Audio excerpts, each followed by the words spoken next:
Welcome back to Movie Recaps. Today I will show you a comedy, fantasy, mystery film from 2009, titled Symbol. Spoilers ahead. Watch out and take care. A Japanese man wearing very colorful pajamas wakes up in a white, empty room with no doors or windows and no apparent ceiling. When he approaches one of the walls for a closer look, he finds something peculiar sticking out of it, a protuberance shaped like a male member. After poking it a couple of times, he presses the tip, which causes hundreds of giggling baby angels to come out of the floor and walls, staying there only for a couple of seconds before they go back the way they come. One thing they leave behind, however, now all their members are sticking out of the wall and floor. This is the phase known as learning. As he sniffs the finger he used to touch the weirdly shaped button, the man screams in fear, followed by crying out and begging for help from whoever may be around, to no avail. He decides to start pressing the various buttons to see what happens, and every time he does, a different random object falls into the room, from a small toothbrush to a big vase. By pressing the same button again, he is given the same object, and that's how his testing of this concept on one particular button gives him a big pile of chopsticks. His amusement is short-lived, however, when he presses the button next to the chopstick one and a small cart comes out of the wall and hits him on the legs. The next button he presses after crying out in pain transforms into a butt, which passes gas on his face. Hours later, the man has accumulated a huge variety of random objects in the room, and when he throws the ball at the wall, it presses a button that gives him sushi. This excites him since he's been getting hungry, but he realizes that he's missing soy sauce. He asks his captors for it, but as always, he gets no answer, so he repeatedly presses one of the buttons until he has a bunch of sushi in front of him but still no sauce. Giving up, the man proceeds to eat the sushi, which he finds rather delicious, and once he's finished the last piece, he presses the button for more, getting furious when a bottle of soy sauce finally shows up. After angrily pushing the bottle out of the way, he presses a different button and gets a pair of old school 3D glasses. When he puts them on, he manages to see a baby angel pointing at his member, and the man gets happy because he thinks he may have found the answer. However, after pressing that particular button, all he gets is a countdown and a giant butt appearing from above to pass gas on top of him. Some hours later, he's read 5 volumes of a manga that he finds very entertaining, but when he presses a button to get the 6th, he gets the 7th instead. Frustrated, he starts trying other buttons, which give him 8 and 9 but still no 6. The last button he tries, though, has an important surprise for him. It opens a section of the wall that hides a door behind it.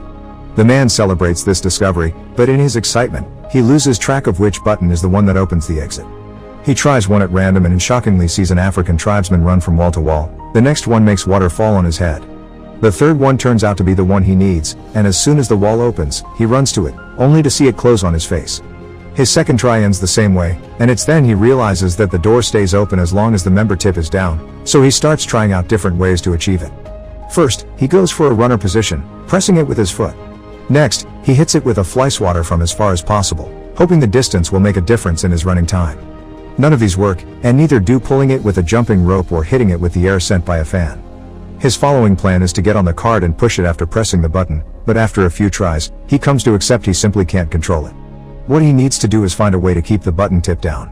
He puts the huge vase on top of it, but the button manages to stick back up again, so the man reaches the conclusion that he needs to fill the vase to make it heavier.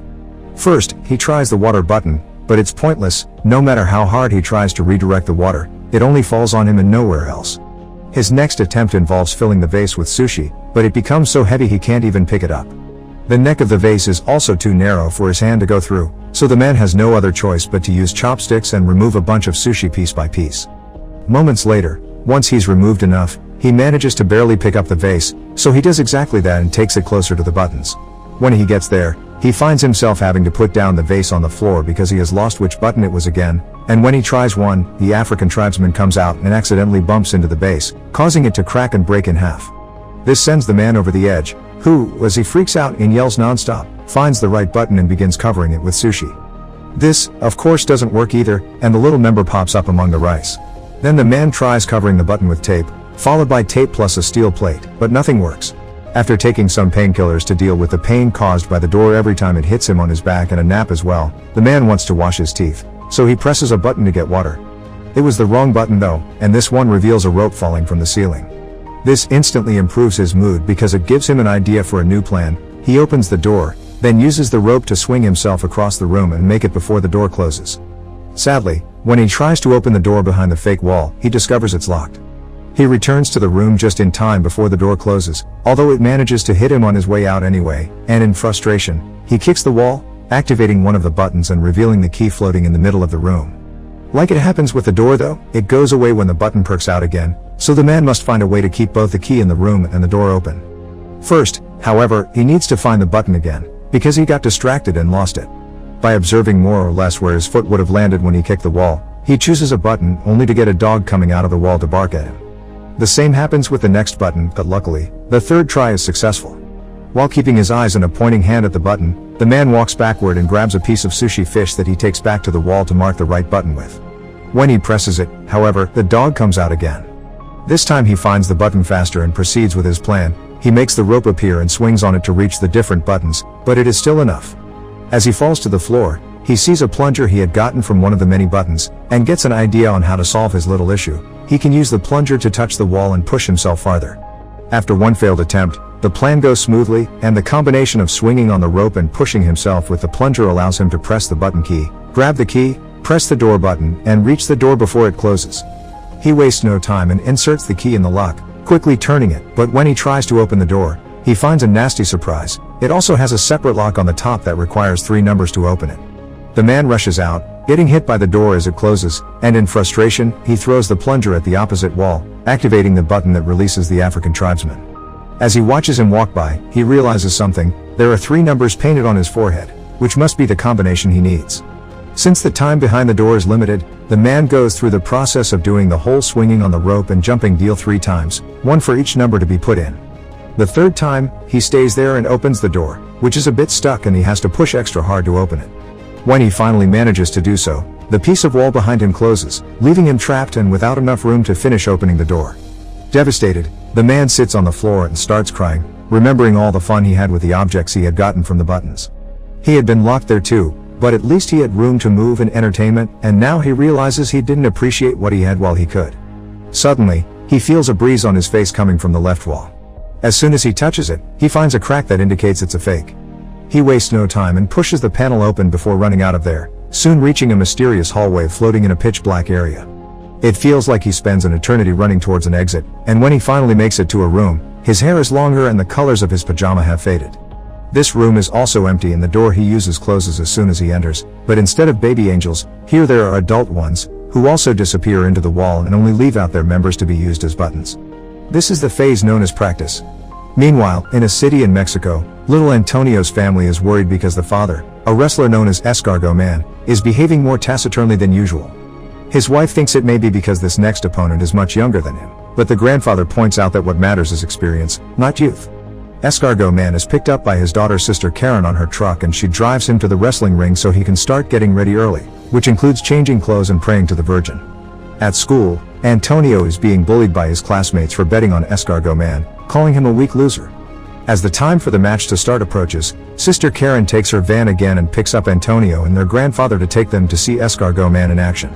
Karen doesn't stay though, and Antonio and his grandfather find some of the last seats for themselves right before the show begins. The first team that enters the ring are the Northern Tough Ones, formed by Super Demon and Tequila Joe. Then Escargot Man and his partner Silver Eagle come in under the team name Kiss Me A Lot. Silver Eagle is the first one to fight for his team with a brilliant beginning, but he's soon overpowered when the Northern Tough Ones fight him together instead of one-on-one. They keep gesturing at Escargot Man, asking him to join the fight, but he refuses to do so until Silver Eagle pulls a trick to make Super Demon and Tequila Joe hit each other, allowing him to escape. Escargot Man is quickly overpowered as well. But just when his opponent is about to hit him with a chair, the man in the mysterious room presses a member button and causes Escargot Man to magically extend his neck and knock out both opponents with a hit of his head.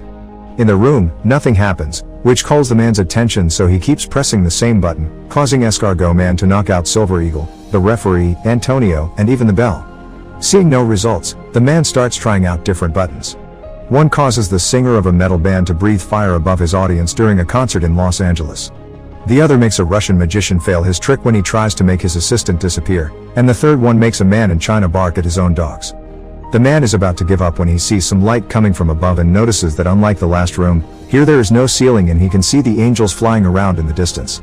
He decides to try something completely new this time. Instead of pressing the member buttons, he will use them to climb the walls.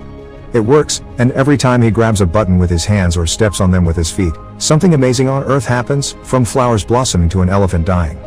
The highest he goes, the more complex the effects become. It's not only nature anymore, There is also humanity in both the little and the big things, like a toaster and landing on the moon. By the time he makes it to the top, both the man's hair and beard had grown long, and he doesn't need to hold on to the wall anymore. Now he can float as well, just like the angels, and using all his experience gained from the training at the previous rooms, he embraces his role of God and begins choosing humanity's biggest hits on purpose instead of randomly pushing buttons.